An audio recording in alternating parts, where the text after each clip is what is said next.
So Les, through the years, I know you lived in a lot. You talked about a lot of different places that you lived in Los Angeles. You came here to visit your grandmother and lived in when you stayed, you remember the dirt room in the bedroom.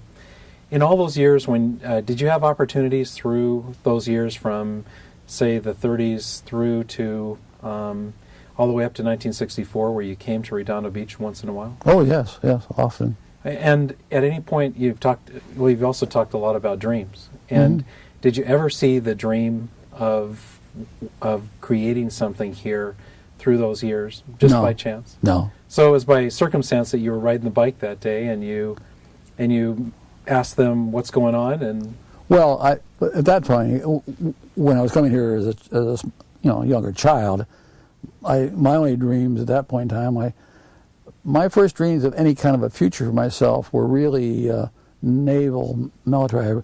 I remember I loved to read Lowell Thomas's stories about Count Von Luckner. I don't know if it was the Sea Wolf, and I lived next door to a Navy chief at one of our places we lived in, and I just had and I used to go out on the harbor, San Pedro Harbor, and went on the aircraft carriers, Saratoga and Lexington, and battleships and so forth, and so that was kind of the only thing I had any dreams about was that.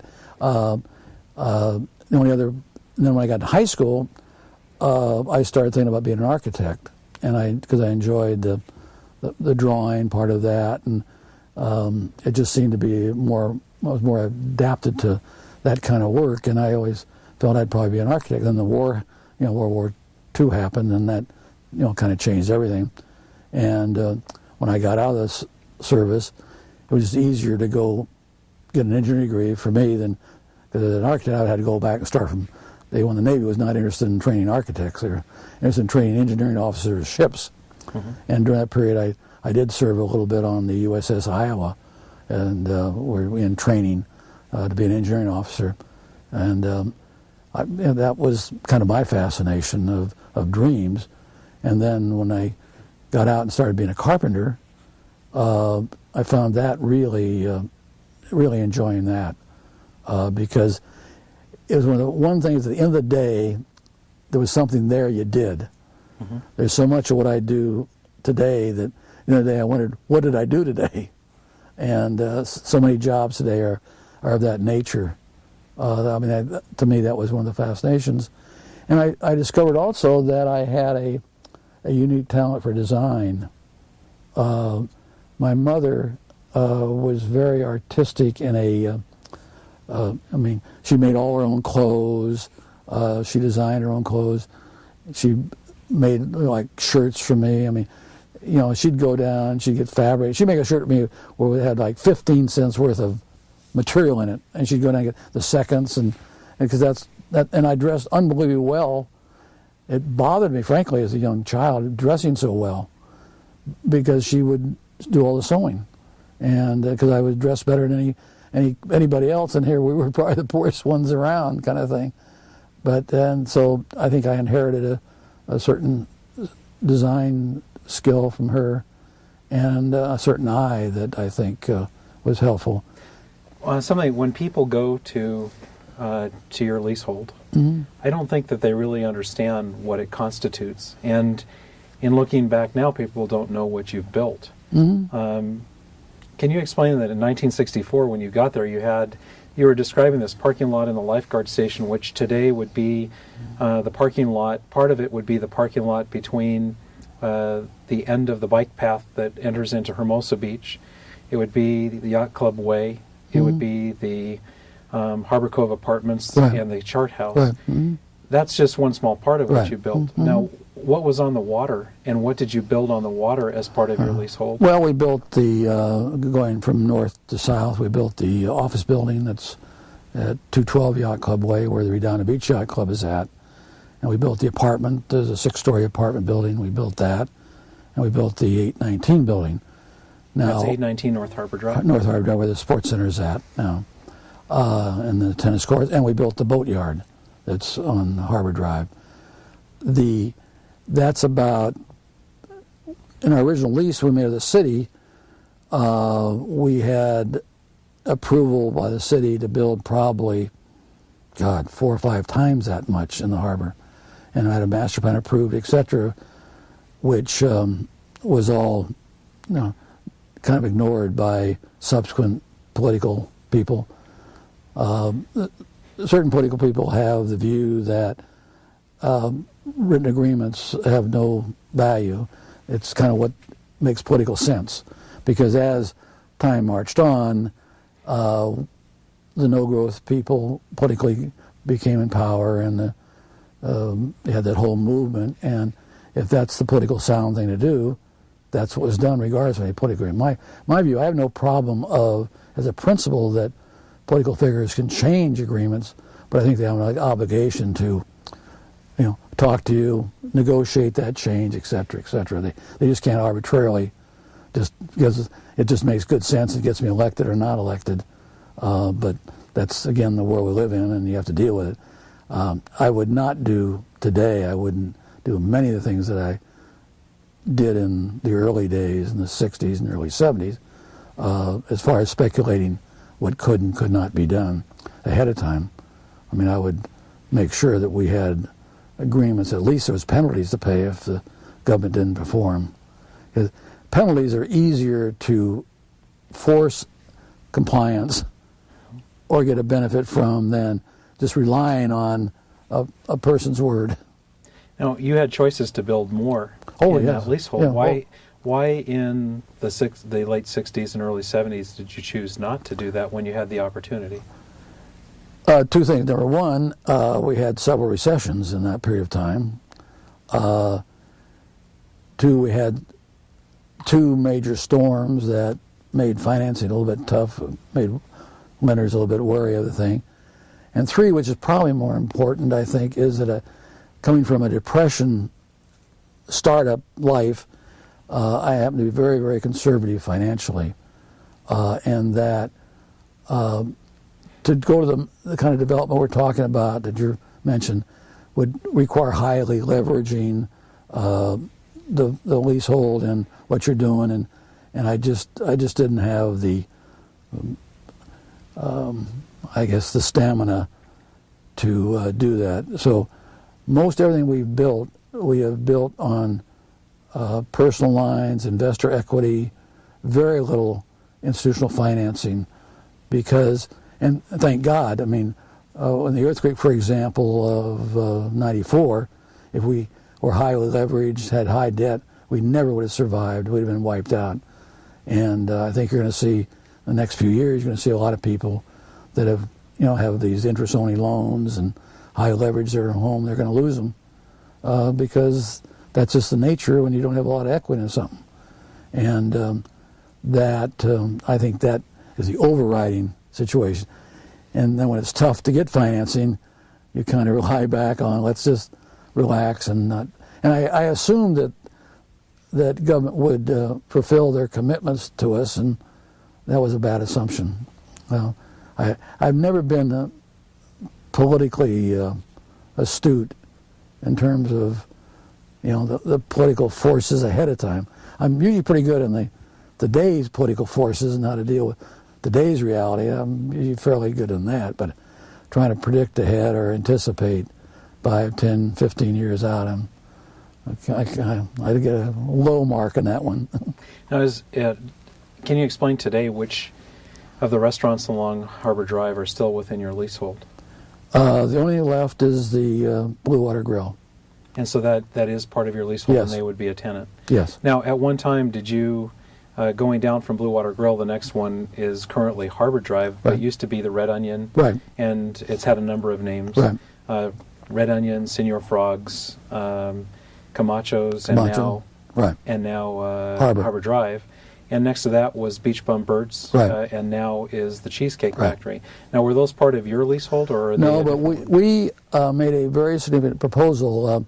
I put together a joint venture with a very successful, prominent builder who was in partnership with Occidental Petroleum, the Dean brothers, out of Orange County, for a project on both of those sites. And the project was basically a hotel project, probably about half hotel, half extended stay, and a Don the Beachcomber restaurant was the main signature restaurant, plus an internal hotel restaurant. At that time, since we had Harbor Cove, we had the King Marina, the city concluded that that was too much to give to under one control. Now, each one of those had different, really, I was just the managing general partner, on-site guy, but the real power was in the financial people at Harbor Cove, which was different than the Marina deal, because I had 18 financing partners on the Marina, and this would have been with Occidental Petroleum and the Dean Brothers. And also they felt that extended stay was not, that had no place to go. Extended stay in my terms then was weekly, maybe people running something for about a month. That was that kind of a unit. And what year did you have that proposal? It'd be about 70, let me think about that. About 71, maybe, 1971. And it was a terrific project. The city would, if you go backwards, the city would probably have gotten, because I went through some numbers recently, because I still have some of the presentations we made of the thing, probably from that to now, probably 3 times what they've gotten off the sites. And they've been very, very successful on what they've gotten off the sites. Now, did that project go to another community? And no. I know they made a Don the Beachcomber in Marina del Rey. No, yeah. No, it didn't go to someplace else? No, I mean, at that point in time, the owner of Don the Beach was a fellow named David Price, who was the commissioner of basketball during the Olympics, 84 Olympics. And he just, he expanded. He was trying to expand as many Don the Beach rooms they could build. He had Hollywood, and he had Marina del Rey, and he had I think one in Chicago, and he was just, he was on expansion mode. And it was just another one of those, that another place he could build one. And it was actually, and the whole theme of the whole deal was kind of, some of the themes was picking up a contemporary Coronado Hotel theme, which is, I don't know if you've seen some of the presentations on the recent Heart of the City plan, you see pictures of the Coronado Hotel. So one of the things as you get, I'll be 79 in another couple of weeks, and as you get near 80, this is repeating of nothing. There's really nothing new in the world. It is the recycling of old thoughts and so forth.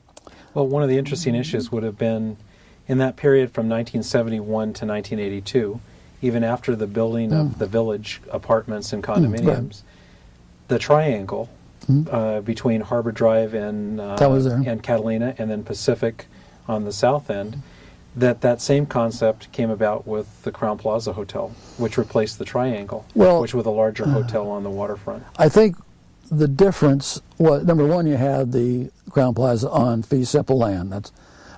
What motivated the Crowne Plaza, in my judgment, was 2 things. Number one, it was on fee simple land, and lenders still were gun shy about land leases by that time. But that's now been, there's so much money trying to get out into mortgages and investments and so forth, that they don't seem to pay much attention whether it's a land lease or not. The third thing, it was a period of time when the savings loans were going crazy, because the original finance that I think was Glendale Savings Loan. They were doing all kinds of stuff to get money out, and they were making, again, these terrible deals which caused the savings loan collapse. And as you may or may not know, that went into a bankruptcy situation, and I can't remember all the deals since then, but it's been, now I presume it's a very stable and very successful project. What you have, see, from my era, Redondo Beach, as I was growing up, was kind of at the end of the red car line. It was the oldest community, and it was kind of not a first-rate environment. And so that anybody kind of outside always kind of looked at Redondo as a little second cousin, and wasn't the place to invest money in, because you try to invest money in the upcoming places, not the places that are deemed, second-rate kind of thing. Now that's, obviously changed quite a bit as things have marched on. I think the real future of Redondo as a financial situation is in its future, assuming that the political structure and everything wants that to happen. Well, in 1964, if you would say that this was the second cousin, Mm-hmm. how would Manhattan Beach and Hermosa Beach been rated for investment at that time? Oh, Were they yeah. looked at as being up and coming? Oh or yeah, the same? oh yeah. Manhattan had a lot more progressive political leadership, number one. Number two, there was an understanding that buildings die and have to be replaced, and that you have to recycle, and the only way you can recycle is through allowing some upgrading of value. Upgrading being, you have a single family residential lot, you could build 2 units on it, or you had some, in a capitalistic system like we have, you have 2 ways to improve an area. Number one, you can subsidize it and let everybody else pay for the upgrading, or you can put incentives that allow whoever owns that piece of property to upgrade, because it's incentive to do it. And I think that there's a lack of understanding of how that works. The other thing I think there's a lack of understanding is that we have a bad area. It's a slum, and there are gangs in there and so forth. People have constantly tried to, the way we're going to solve the crime problem is we're going to put them in prison. Crime keeps going up. We build more prisons. We have more people in prison. We got the biggest prison population, I think, in the country, as I understand it. The way you create an area is you have to displace it with good things. I mean, there's very little crime that goes on within a church. There is some, but compared to what maybe go on in a Home Depot maybe, or some other place. And so you have to displace something that you feel is bad with something that is good. And that takes investment, it takes some risks, because sometimes it doesn't work. I mean, there are lots of development replacements that, for whatever reason, just didn't work. In August of 2005, which is where we are, we've just passed last month, I have understood, although I haven't read the article myself, that the Bakersfield newspaper, that a reporter came to Manhattan Beach, Hermosa Beach, and Redondo Beach, and he typified Redondo Beach as the blue collar destination, something less than Manhattan and Hermosa Beach. And then their understanding was that he came to the pier itself to look. What's your concept for the present and the future in terms of development in the harbor area, in your own leasehold, and those around you that will perhaps change that if it's valid, or do you believe it shouldn't be? It's always going to be that way? Well, I mean, I'm, as I say, I'm not a very good prognosticator of future political situation. My vision would be, is what you have to do is to bring into the environment a walking community where it's very comfortable to walk around the community. And as a reason, anybody who's traveled a lot will go into any major city in the world. I don't care, London, Paris, Rome, New York. You go to dinner. After dinner, you always walk around. I mean, you don't go to, in this community here, you go to the Cheesecake Factory in your car, the valet picks it up, you go and have dinner, you come out, get your car, and you drive off. There is never any, you go to Kincaid's, you got a pier where you can walk around, but there's nothing to walk around to. The way it's designed, it encourages you to come in, park on the upper deck, go in, come out, and do. And it's through the walking around that you create the kind of environment I think that people really enjoy. That's why people love to travel, frankly. I mean, they go to these areas, they go, oh, this is terrific. Oh, we get to walk around, we can see this. We have these little neat little narrow streets and these little, people living above stores and so on. They come back here, oh, we don't want anybody living above a store. We don't want anybody in any narrow streets. We don't want any of that kind of stuff going on. Let's bring more traffic and so forth. These are cities that are hundreds of years old, and what they don't understand, there's an adjustment, see, to make it work. When at one time I had my office in Westwood, and traffic started building up, and so instead of going in at 8 o'clock, I'd go in at 7 o'clock, or I'd adjust.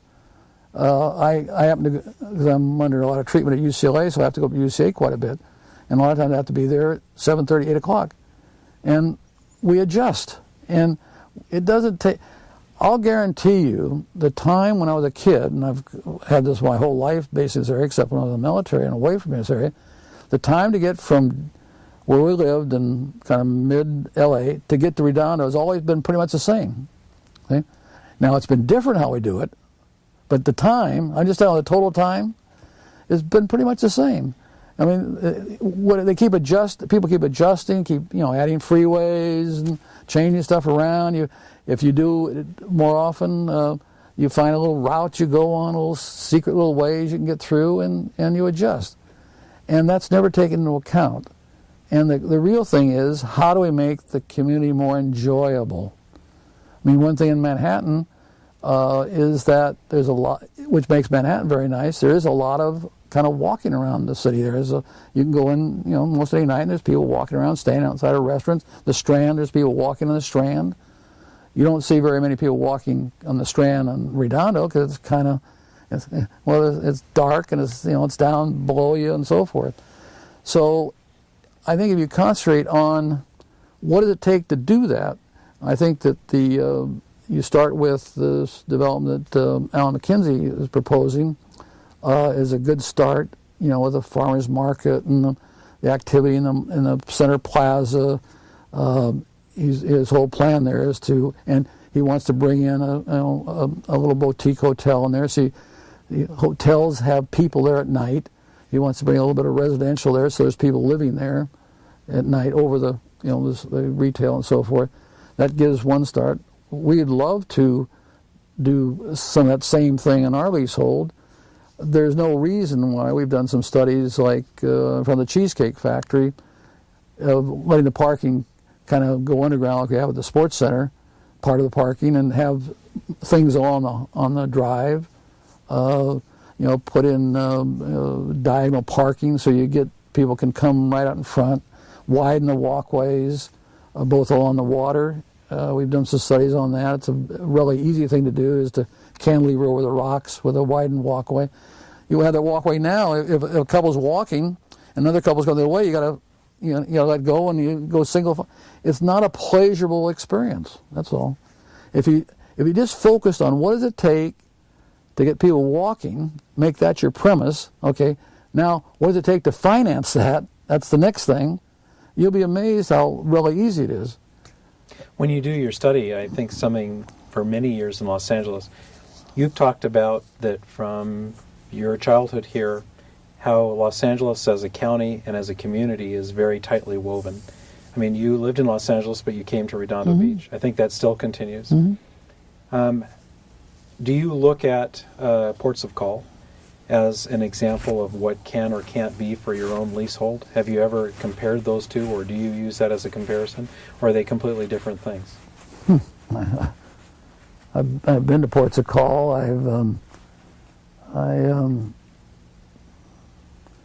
About the most I've ever found ports of call from just me personally is that we used to like to ride our bikes down there and kind of have lunch or whatever, or an early kind of dinner and ride back. I think from what I can understand of their new plans, I think they've got some very interesting planning that they're planning to do, and it looks pretty good to me. I think they're separate. I don't think they're not competitive in the sense that that I would look at as a competitive threat to anything I would be doing. I think that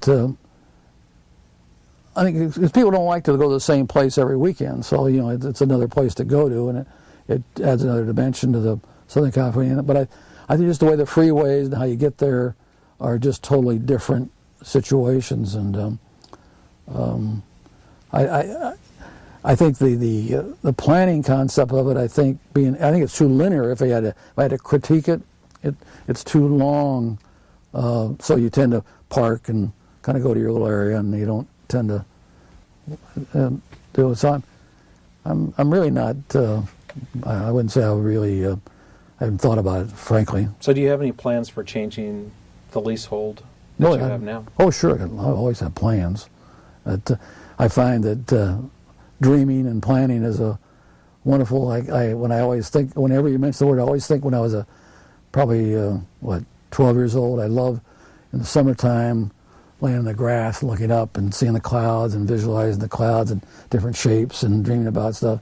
So to me, kind of dreaming, planning is dreaming to me, and I find that a very pleasurable experience for me. So, and I also find that whatever plan you make today, if you looked at that same plan a year from now, 2 years from now, 5 years from now, it'd be different. And so I guess some people would say, well, let's wait and for 5 years and we'll make a better plan. Okay, we'll wait 10 years. Wait 100 years and we'll make a better plan. Wait 200 years and we'll make a better plan. But you won't have the value of whatever the plan was at the time. I think that the South Bay and I think the city of Redondo Beach is unbelievably shortchanged by not doing what they're capable of doing right now very easily. For example, we're prepared to build a bike path along Harbor Drive bike path. It's amazing to me that somebody hadn't gotten killed yet by the nature of the way that thing is designed. They design it to go one way on one side of the street and one way on the other side of the street, but you'll see anytime people come the other way, and as you come to Yacht Club Way or Marina Way or Portofino Way, when you pull out and you're going to turn right, you look left, and there's some guy coming, you're looking this way, and some guy's coming this way. It's amazing to me that I've seen people run into and stop, but no one's gotten seriously hurt. Just amazing to me it hasn't happened. And a well-designed bike path, what they've already designed it, will solve a lot of that problem and really make it an enjoyable process. For us to build that bike path is nothing, but there's a caveat to it. We need an incentive. We need certain things to be allowed to proceed on that have economic benefit to us. And to me, it's numbers. And would that incentive be the right to develop? Oh, sure. Yeah, sure. Within the leasehold to build something that would be attractive to those people on the bike path? Oh, sure. So if the city of Redondo Beach said, we want to be a full partner with you, whatever that means in terms of percentages of income or finance, what would you build? How would you change between... actually, you're changing between the north side of Harbor Drive Restaurant to the Hermosa Beach border. What would you change? Well, I think we've just made it a deal, which I hope they've got till 2 o'clock on Monday to solve it. So maybe after 2 o'clock I might have a different answer for you. But as of today, with the Spectrum Club of which is, I think they have some 40 clubs, a terrific organization, have bought the sports center out, and they're going to come in and initially going to spend about $1 million upgrading the facility. And their niche in the marketplace is for a very highly sophisticated family organization with, for example, their initial thrust will be to take facilities for kids that we have now, which is like 800 square feet expanded, and this right immediately to 4,000 square feet, having programs for children of my granddaughter has been taking swimming lessons down there this summer, and their whole thrust is that they want to build a whole family system. I mean, it totally revolves around the family in fitness, not the swinging singles, which you have by, say, the Gold's Gym or 24-hour fitness is more it's the club. It used to be the bars of 20 years ago. Now it's the fitness clubs where singles get to meet and interchange, or young couples can interact with each other, and children are not part of the formula. Well, Spectrum's thrust is to really, they've done it in a couple of their clubs, and they find it that they're filling a niche in the market that's very, very good for them. So that would be one kind of facility that could be in our situation. Another facility might be a day spa, might be that. Now, another would be some couple food service situations. A hotel would fit very, very well in our situation. Where could the hotel go? Well, it depends on, number one, again, you have that where the Sea Lab is at. See, I believe the Sea Lab should be down on the water, and I've talked to the director a little bit about this, where they could have access by where the Seaside Lagoon is at. There's an area in there where they could have access to the water to be doing stuff in the seawater next to, and have that relationship would be a better, and plus it'd bring another group of people into that environment. I think that in that environment, you've got to be creating things that people will come to. For example, my wife is working very heavily now and trying to bring a temporary ice rink in the wintertime down in that environment. And I don't know if you're familiar with the one that you have up in San Francisco by the Hyatt Regency. They bring it every winter, and it's just a fabulous thing. It just brings hundreds of people down, and they're in a spirit, because the people are bringing, actually what it is, parents bringing their young kids down, and then there's some of the parents of life skate, but it just brings a group of people down. Again, when they do that, they had a lot of homeless problem in that area. They bring the people down, and what they got now is a very happy, environment, kids laughing and everything else, and it just makes it a better situation for everybody. So I think that's that kind of activity, and I've talked to Alan McKenzie at some length about that, and he has a whole series of ideas mirroring off of what they've done there by the Hyatt Regency, for example, and other places in the country where you have venues where you can have, volleyball exhibitions and concerts. I know from the river out in was it Rancho Mirage, they have a little central plaza, and on the weekend, Friday nights, they have a little guy playing guitar and singing and so forth. People sitting around an area that they can sit there and listen to him. The guy, he does it for tips, and it doesn't cost a lot of money, but it brings an ambience that people can walk down. They don't feel like they have to spend money. The facts are, even though their mind gets them there, I don't have to spend much money, but they always spend money when they get there. I mean, it's just, and that's how, to me, that's how business should be created. It shouldn't be, where you hammered away at full-page ads, and, it's got to be a natural thing. That's what the old towns, the town squares and the old events in our smaller cities, work, where it's something you just enjoy doing, and all of a sudden you're there and you're using the facilities, and if there's a hotel there, when your Aunt Mamie comes out, oh, that's the place to stay, and it's word of mouth.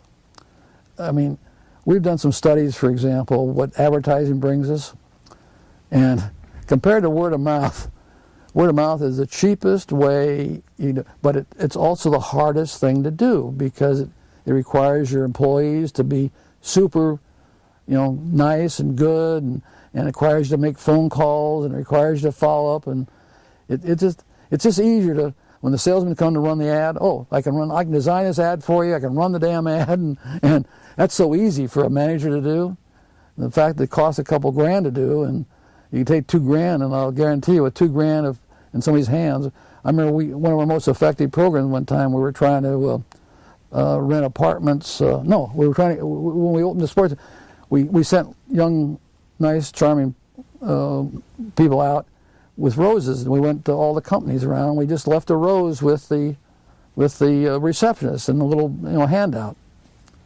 I mean, but it had to be organized. This is the place you got to go to. Much easier to run the ad, but what we found for an ad, it would cost us anywhere from $10 to $20 for every person we got in from the ad. $10 to $20 for the cost of the ad. Divide the cost of the ad by how many people we got in? $10 to $20. Get a rose. We bought the roses, I don't know, for $1 or something, and paid the person maybe $5 to stop by. So and it was much more effective. I'll guarantee it was much more effective. So that's what I'm saying is, so you got to get stuff happening as a natural thing, and people think that I'm going to pass a zoning regulation and that's going to solve our problem. Further from the truth. You've got to get people who naturally feel that it's better to hire a good architect to design your place, or if I keep my yard up because all my neighbors are keeping my yard up, that's going to be a better place to live. All the regulations in the world will not, they got laws against murder, they got laws against robbing, but we still fill our prisons.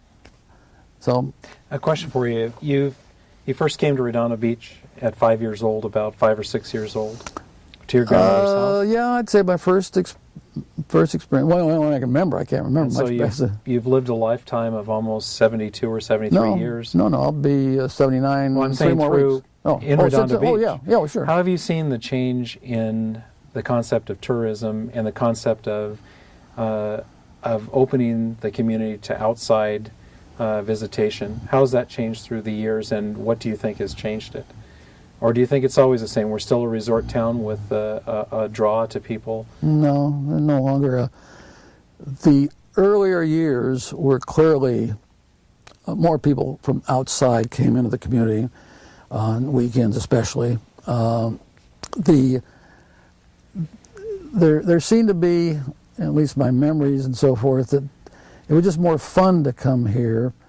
And contrasted in the last few years, in the last say 10 to 20 years, that the solution we want to I think that we want to maintain what we have here. And the way to do that is putting a wall around it and not allowing certain things to happen. What people don't understand, I think, is in places where I raised, because I went back to those communities and I've noticed, for example, the house that we rented on 61st and Vermont, I drove by there one day, and it appeared to me there's probably 3 families living in that house now. Because they had about, 4 or 5 cars out in front of the damn house. And they didn't change density. Same zoning code, single family, 1 house and a lot. But now all of a sudden they got 3 or 4 cars out in front, 3 families living in it. And so that ordinance doesn't prevent overcrowding. You're having, I don't know if you're following the trends, there are trends now that are showing that there are now 2 couples, buying a 4-bedroom house, for example, and going together. Or there's more families with their children, or, their older children are coming back and living in the house, and just because of the economics of it all. So what you want to do is try to make it the best to work for what the reality is. It's like people, they're going to stop, the black in Europe. They try to stop, during the war, the black markets, prostitution. It's pretty tough to stop what people are going to do. And so, my view is you constantly got to keep trying to make it work with what the reality is, instead of trying to prevent something. Try to give incentives to accomplish what you want to accomplish. Put your energy on that. That's going to take enough energy just trying to create the right incentives than trying to create things that will prevent something, because you can't stop it. I mean, you go drive in the beach towns here, I'd bet you that half the people use their garage either for a playroom or storage, and their cars are parking out on the street. I mean, every street is loaded with cars. Oh, sure, we got an ordinance that requires you have a parking on your lot, but you're going to have people going out and say, oh, you got to clean out your garage, you can't use it for storage. Right. We've asked a lot of people, why do you stay here? I mean, you have often said that the rest of your life will be here, working in Redondo Beach. I believe you live in South Bay. Yeah. Why is it that you eventually stayed here and didn't stay in Sun Valley or in Aspen or some of the other places that today everyone says is those are premier places to go and to live and to be? That's an interesting question. Well, number one, I have hay fever. and in Aspen and Sun Valley, at certain times of the year, I was in misery. That's number one. Number two is that my children I have 5 children, they all live here. They all went to Maricosta High School. They're all close. We get together an awful lot of times together, and I think that was and it was just more comfortable. I mean, I can't move the marina. If I had a business I could move, maybe I might consider it. And so being able to, we live literally, it's a 20-minute bicycle ride from my house. It's a 10-minute car ride from work to living. It's a half an hour, 40-minute walk. So it's a pretty nice way to live, frankly. And the nice thing about it, which I've noticed people say, it keeps saying all this change. I particularly, I don't perceive the kind of change a lot of people see, because you get people on the beach and they're in their shorts. I don't see any different. They all look the same to me for the last 40 or 50 years I've been around here. To me, they all kind of look the same. You know, maybe the pattern in their shorts changed a little bit, but to me, there hasn't been that much change. I see really nicer buildings being built. I see that throughout the whole South Bay, and that's more pleasant than some of the shacks I see. I don't get any real. If somebody were to preserve some of these beach shacks, clearly there's some buildings that should be preserved, but I think forcing people to preserve their house, I have a difficult problem with that, frankly. I mean, if government, the society wants, they should pass a bond, they should buy the house or whatever it is, or, you know, it shouldn't be rely on an individual property owner to preserve his house to what the neighbors say they should do with it. I have a little problem with that. Fortunately, this is an area you can live in and be either totally involved or be a total non-entity. I mean, it's really a very relaxed place to live. Frankly, we've enjoyed living here tremendously. There's nice facilities, there's nice restaurants. There's over the years we have become friends with a lot of people, and it's just a very very nice place to live. Now, clearly there are other places that I look at it intellectually that are really better for a variety of reasons, but I'm very very comfortable living here. So one of the things that I've noticed is the reason I asked you the question about the harbor and why you chose not to develop it at a point when you could. Is that contrary to what I think people look at the harbor and see that as government. They don't understand that it was an individual stream or vision that developed it, that made the risk. So what I'd like to ask you is that having taken those risks and done those things, and if you look back in Redondo Beach, the history of Redondo Beach, can you highlight any one social, political, or economic, or under any other category change that you think was the most significant in, say, the history of Redondo Beach that as you know it? Some people might say the loss of a downtown. Others might see the building of the break wall. Other might see social changes, through the years of a different demographic in the city. Looking at the city as a whole, do you think there's anything that was a turning point? Well, I think obviously the turning point was the no-growth political movement in the start of the 80s, late 70s, start of the 80s. I think was significant because what happens is when you have a political change that was so dramatic as that, it kind of wears you out. I mean, the success of that movement was not, it was because, for example, they put in the environment impact reports, and they put on these extra layers of regulation that people could use. The most insignificant, Alan McKinsey was telling me about, he's involved in that project up at Rosecrans, and how they're doing the grading, and they found a bird, I guess, was nesting or something. They had to fence off the area and work around it, and it literally cost them tens of thousands of dollars. And they felt they wanted to be able to get an expert to come in and pick up the bird and move it to a safe place, but no, you can't. The regulations don't require you to, don't allow you to do it or some darn thing. And you just get burnt out, and there's a point in life where it just isn't worth it.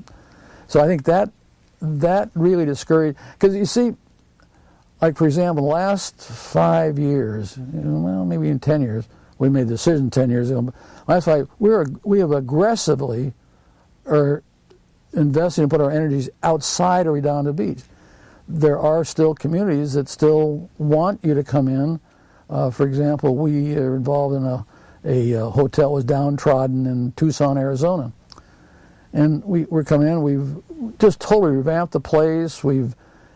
God, the mayor came by a couple weeks ago, was just amazed at what we've done. I mean, they want you to do that, and they welcome you.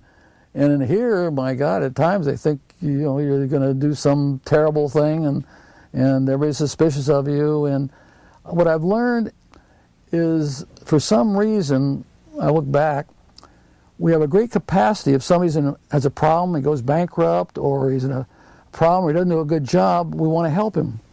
If you're successful, it goes the reverse way. I mean, we want to stop you. And that, our country wasn't founded, on that principle. We had people in leadership that said, no, this is the way to get something done, is we're going to use successful techniques and people to do that. And I think that, so what I've just noticed over the years, that you have a dumbing down of leadership and things. I've heard criticism, for example, of some of the council people in the 60s and 70s. And my experience with those people, they were the best and brightest that we had, compared to what kind of goes on now. Everything's so political. God, you can't do anything without somebody making a big issue about it. And there are, in my early days, there were these people that just want to get something done. They had a problem. We got a problem. How do we solve it? Not, we have a problem, who's to blame for it? Who can we hang with it? Who can we, get out of office because he made a mistake, As if no one makes mistakes, It's amazing how perfect some of our politicians are. I've never met so many perfect people. The motivator of this group, or the choice to do these interviews, was Leadership Redondo, which is a program that's been around for several years. If you had to look back, and this will be my last question, if you look back through the years, who was the best leader that you ever dealt with the city of Redondo Beach, either in government or something else, and why? Well, no question, Francis Hopkins, just a giant among people I've ever dealt with. He was supported by a council, I think, that had some very unique people. Ed Green, for example, owned Green Ready Mix. I don't know if they're still in existence. Was a very, very competent person. Harrison Day, very professional, very competent. In the later years, I think Bob Riley was a very competent professional in terms of being a leader. See, in my judgment, a leader has to be able to understand that he will make mistakes and have to deal with it and move on. That's just part of the process of being a leader. You cannot be a leader and not make mistakes. And you got to be able to take the criticism of that and be strong enough to deal with it and not give you a heart attack or ulcers or whatever bad things happen to you when you do it. And as I say, Francis Hopkins was truly one of those kind. Even Mayor Zuliger, who was a unique kind of guy, he was a funny guy, and I thought he had an innate kind of a native Midwestern kind of thing about him that seemed to work. I think what it is, he probably let the city manager do more than any mayor that I've ever seen. And sometimes that's the way to be a good leader, is to let competent people, pick them and, okay, you're the guy in charge, and, let them go, instead of trying to second guess them all the time. It's really not important that in a report that every word is spelt perfectly and that the punctuation is perfect. That's not really the number one thing we should be worrying about, but sometimes you see that happening. I remember a city council meeting at one time. I spent 2.5 hours on what time the lights should go on and off at Alta Vista Park. The council. Now, this is supposedly a board of directors that are supposed to set policy, and the number one policy is we have a recreation director, and he should decide what the lights should go on and off. And we don't like when he does, we get another one, kind of thing. But in terms of business leaders, I think that Mary Davis would be in that category of being a unique leader, because she was able to use her being a woman in a way that worked. It was a very unique way, and she got something done. She did something, and I put a lot of value on accomplishment of something as against rhetoric. Let's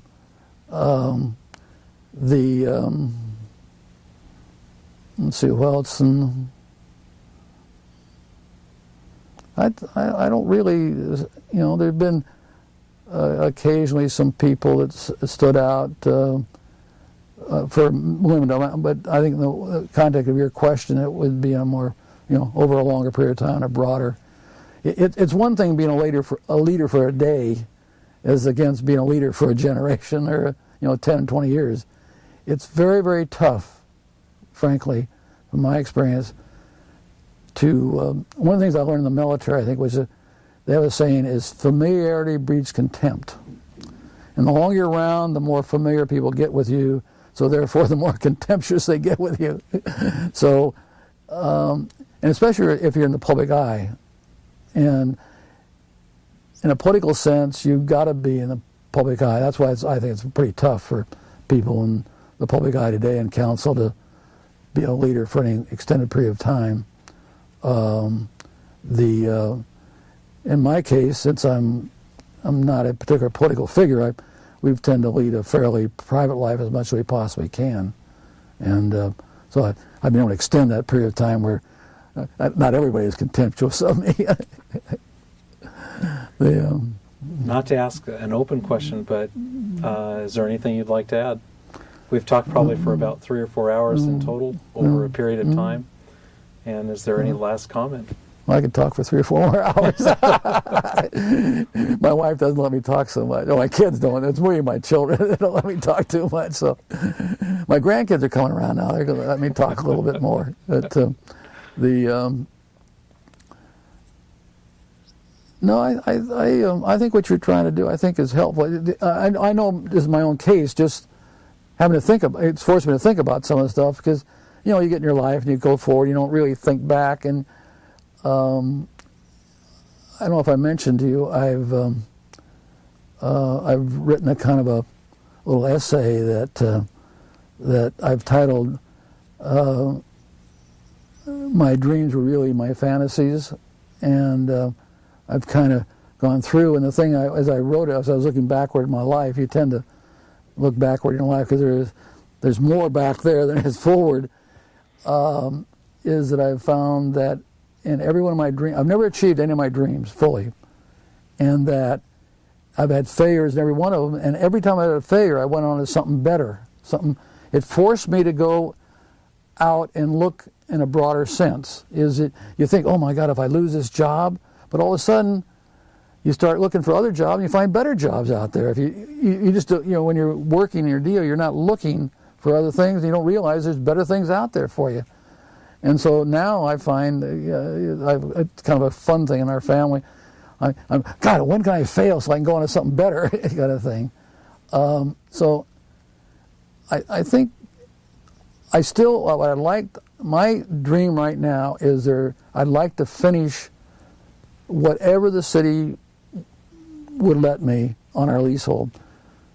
And I like that certain people keep telling me they'd want us to do certain things, but then when I try to do them, I'll write a letter and I don't get an answer, or you just have to wait on that. So we've had essentially a moratorium, at least in our leasehold, for the last 10 years, a total moratorium.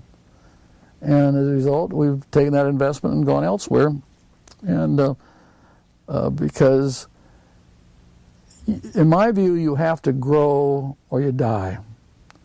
And some guy illustrated me, he said, your life should be to start down here at this point, and with a lot of people, they get up here in their 20s, they start dying. It's like this. And what life should be at is like this.